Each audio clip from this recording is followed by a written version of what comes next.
welcome to Day Alive Episode 1. I know it came out a few days ago and I was kind of slacking, so let's get right into this. Things open up with this like weird like tornado looking thing, and it's like destroying this area.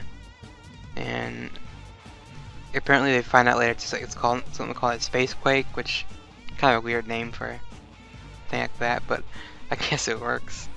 And it takes place, I think 30 years ago. I think it's happened. This tornado like wrecked the area and killed a bunch of people. And I think it takes place kind of not current time, but it takes place like, I don't know, years later after that. And we kind of opens up with this little girl. Her name is Kotori, whatever you want to call her. She's in her brother's room trying to wake him up. Usual anime thing we see in lots of anime. We see it almost everywhere. But it has a little sister character, and she's basically trying to wake her brother up because they go to school and all the usual stuff. And she's just like, jumping on the bed and like jumping on him and everything. Of course, this is like fan service central for that kind of thing. So you have Pantsu shot right in our face, not less than 5 minutes in the episode, which it's fine, it's whatever.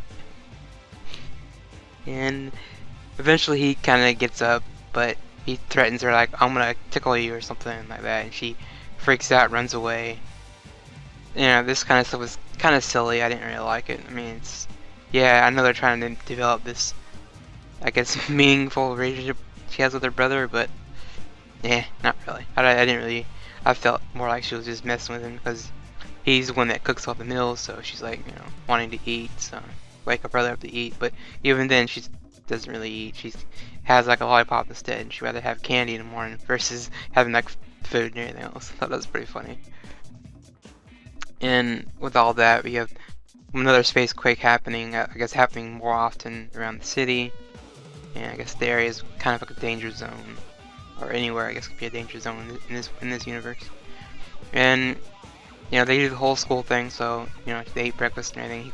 He goes to school, but the little sister's complaining that she wants to go to, I guess, a family restaurant after school and eat lunch there. I don't know what she's planning. That half the episode in the beginning was her complaining about going to the family restaurant, things like that. Which I was like, okay, it's fine.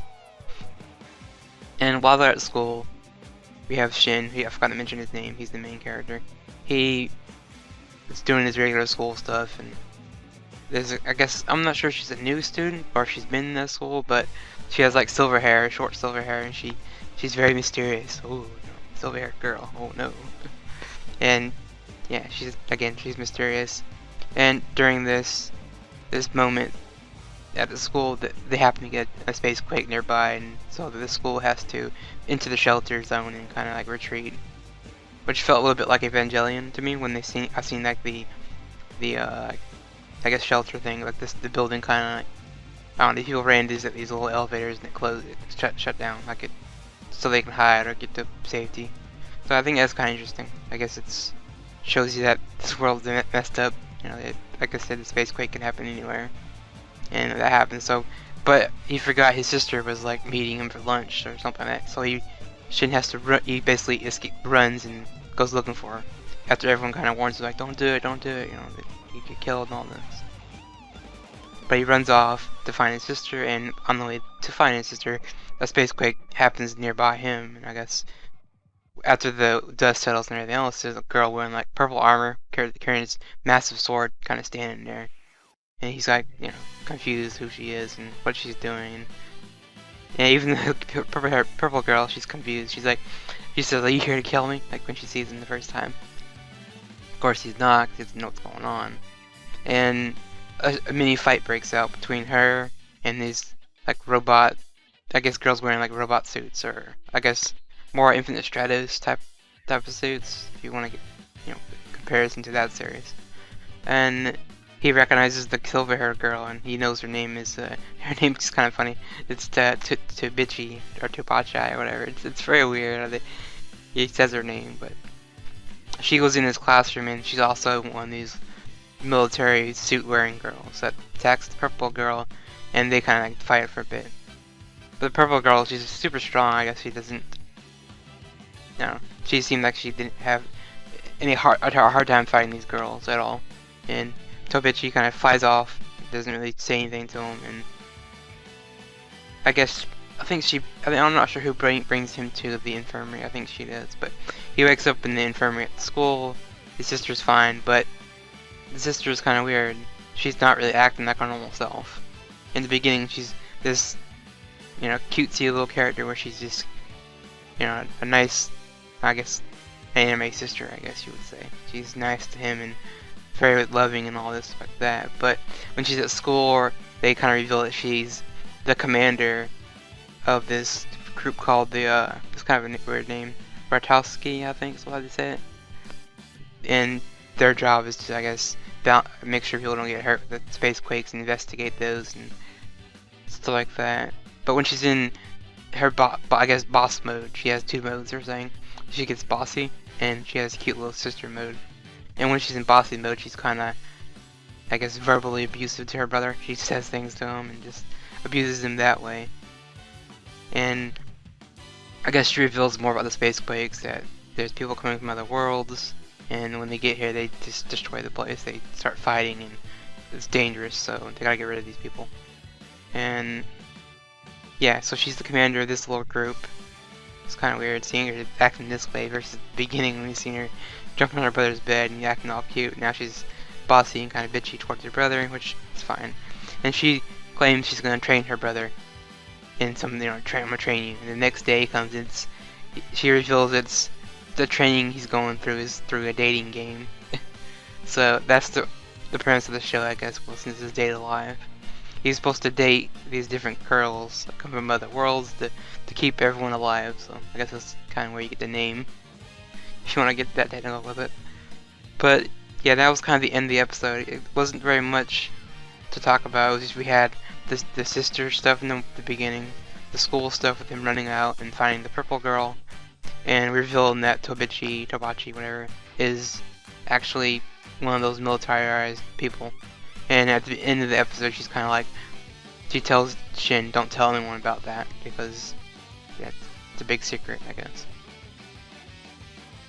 But it's just kind of fine. Yeah, I guess they have that built up, and I'm assuming she's the silver-haired girl is one of the girls he ends up trying to date eventually. And fun note, the siblings are technically not related. Shin is actually adopted. I guess his parents died in the first attack, I think. Spacequake thing, I think. So, yeah. And that, I think, opens up the option for, obviously, the sister to be included in this harem, which eventually will happen. I mean, he's date alive, actually, for crying out loud. He's supposed to have multiple dates with multiple girls to save the world, something like that. Either that or they're going with one girl, which I assume the purple armored girl, because she's the first girl from the other world he ran into. But I assume there's other girls, because the mirror trailer is showing like a girl wearing like a bunny suit type of thing, a bunny ear costume, but she's more magic than anything. So I wonder if they have different variations on the people that visit this world. That's what I'm assuming the spacequakes are. I assume they are basically gateways or portals to one world to another. But that's how they travel there. And not much to say about this episode. I mean, besides, I guess, the voice of Kotorai, the main little sister, is Ayana Takakatsu, which you might know her from shows like K-On! And even my little sister is cute. She's Korean in that. And last season she was Kirito's little cousin in Sword Art Online in the second half of Sword Art. So she's been playing these kind of roles for a little while. I guess sisters are just naturally part of what she gets cast for, I guess. I don't know how it works with them. But yeah, besides this random fan service, which is not bad. I mean, it's fine. It's gonna happen in this series. I mean, seems like the series got a bit of everything from supernatural to mechs to school life to comedy and all this a lot of stuff in it. So for that, I think it's gonna be interesting. I can't wait to see what happens more of this series. But anyway, that's been my first impressions on Date Alive episode 1. Stick around for the second one and maybe the whole series. Thinking about picking this one up for video reviews. So that's my review for this series. Talk to you later.